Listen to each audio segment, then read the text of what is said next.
The Ginghams, the backward picnic.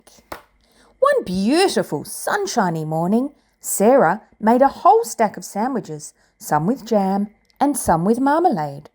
Then she packed them into her lunch basket and asked, "Who's ready for the picnic?"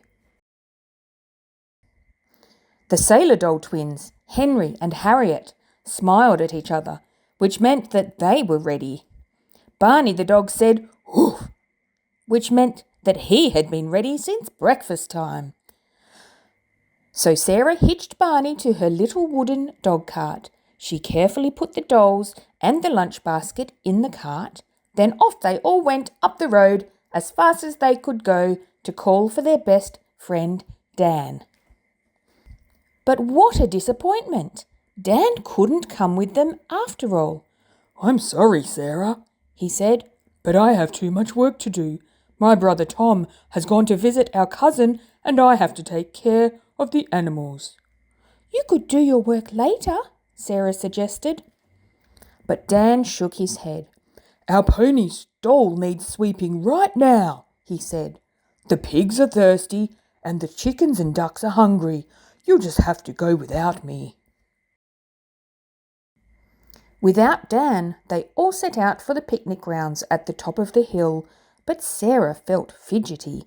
She didn't want to leave Dan behind, yet she did want to have a picnic. She looked at her dolls and at Barney and wondered if they felt fidgety too. "Will you have a good time anyway?" she asked them, looking worried. Henry smiled, which meant that he would. And Harriet smiled, which meant that she would. But Barney said, "Oof," which meant that a picnic without Dan would be no fun at all. He pulled the cart slower and slower. "Land sakes and mercy me," Grandma Grimble said, standing in her front yard. "What a sad-looking dog!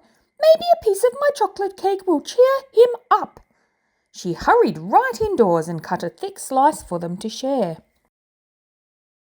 Barney felt much happier when he saw Sarah put the cake in the lunch basket. He felt so much happier that he even trotted halfway up the hill. But by the time they reached the Fletcher farm, Barney began to feel sad again and to go slower and slower. "Maybe he'd like some of Mother's oatmeal cookies for your picnic," Farmer Fletcher told Sarah. "Maybe he'd like some of our taffy," said the Johnson family at the next farm. Other kind neighbours who lived on the hill offered treats to go into the lunch basket. "Some of our ham." "And how about some pie?" "And a few apples." It was the slowest journey that Sarah and her dolls had ever made. By the time they reached the picnic grounds at the top of the hill, the dog cart was piled high with good things to eat. But Sarah felt hot and tired, as well as lonely and very sad because she had left Dan behind. "I wish he were here too," she told Barney as she unhitched the dog from the cart. Sarah was so unhappy that she didn't notice when the dog cart began slipping back down the hill. Then she saw her beloved dolls flying down the hillside. "Help, Barney!" she cried. "We've got to rescue them!" But it was too late. Faster and faster down the hill rolled the dog cart. Faster and faster ran Sarah and Barney after it. The cart rolled all the way to the bottom of the hill and it stopped, whoop, right in the middle of a haystack in Dan's barnyard. Sarah and Barney were breathless when at last they reached the cart. There were Henry and Harriet smiling bravely. It took Sarah a long time to tell Dan what had happened. "Barney was sad and so was I," she explained. "We missed you, but I think I know now how we can all have our picnic." Then Sarah did what she knew she should have done before. She helped Dan with his work. With two doing the chores, they finished in half the time. Soon they were all sitting down right in Dan's front yard to the best picnic lunch they had ever tasted.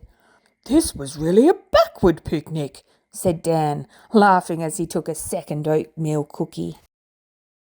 Sarah agreed happily. You couldn't come to the picnic, so the picnic came to you. Henry and Harriet and I are so glad. Oof, said Barney, which meant that he was happy too, because this was how he had wanted it all the time.